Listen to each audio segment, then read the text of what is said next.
Again, 5 lives have been lost following a militia attack in Kogol Community, Mangu local government area of Plateau State. More than 300 people, including women and children, are believed to have been killed by suspected Fulani militias across 40 villages in Mangu Council area from May this year till date. The situation has now become a recurring challenge in the area, despite several efforts to tackle it. Our correspondent in Plateau State, Funum Joshua, has the latest on this invasion.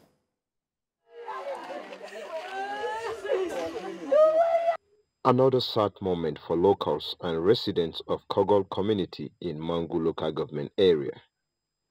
Gunmen invaded the area at midnight on Thursday, killing 5 members of the community. 3 others who barely escaped with their lives were badly injured and are receiving treatment at the moment. An eyewitness and a community leader narrated the raid to us.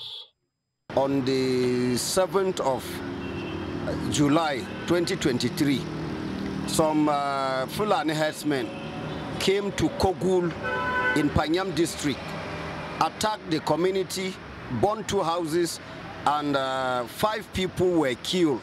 3 people are currently on admission, making 8. 3 are on admission and 5 killed.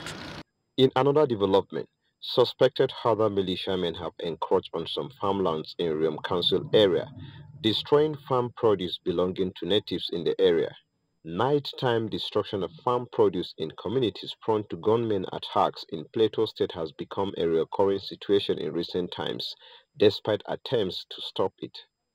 We have an alarming destruction of farm crops that are being perpetrated by Fulani in broad daylight and mostly at night hours. And in Jol community alone, the records available has it that not less than 300 farms have been completely destroyed and grazed upon. And this is deliberate and willful destruction of farm crops to bring about economic hardship on the people. We pray and believe that the president will look into our plight of having state police, because once we have state police, we will be able to police our own environment, our own community. We'll be able to know who is truly ours and who is the enemy. The invasion of Plateau communities must be tackled with all seriousness by the authorities if a restoration of sanity is to be achieved. Funum Joshua, TVC News, Jos.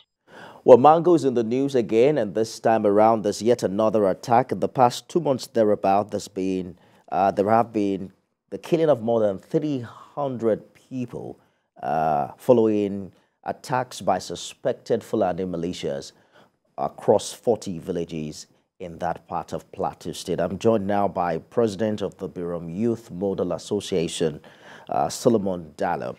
Thank you for joining us on the news tonight. What are you hearing about this new attack, and what relationship does it share with the previous one that have been reported? The ongoing attacks remain unabated due to the lack of will, political will and commitment, possibly from the side of the security agents, because there is no any right-thinking individual who will believe that Mangu Riombarkiladi will remain under ceaseless attacks with the presence of the security agents, particularly the Operation Safe Haven. So it becomes very, very appalling. Is it because people in the state are law-abiding citizens and then they are peace-loving individuals? That is why this thing remains, something of less concern. Also, otherwise, I wouldn't see the reason why communities will remain under attack by Fulani militias, bandits that have been brought in from other parts of the country, particularly from Zamfara, and members of ISWAP from the northeast. And then, of course, it's been treated like a headers farmers class, which we have, over time keep refuting that it is no longer herders-farmer clash. Herders-farmer clash has long been addressed, early before now. But what we are experiencing today on the plateau, particularly in Mangu, Barikiladi, and Riom, is full-scale banditry and act of terrorism. Mr. Dalia, we've also experienced a lot of intervention from the Plateau State governor. He's held stakeholder meetings, has been with the president. How much impact has that had on this crisis? Well, of a truth, and as a matter of fact, it has helped to some extent. Let me put it in a more appropriate perspective, that it has helped to the extent of bringing in, the services of the mobile police, squadron or units that have been, deployed into the state. Because at the moment, we've not heard of any attack in Kwi, community of Riom local government, due to the presence of the mobile police. And then in other places where mobile police have been deployed. And that one is a suggestive of the fact that, the ongoing attacks and banditry operation in the state can actually be, addressed if at all there will be a total deployment of mobile police into this general area, particularly places that are under distress, situations such as what we are experiencing today. So we wouldn't say that, of course, the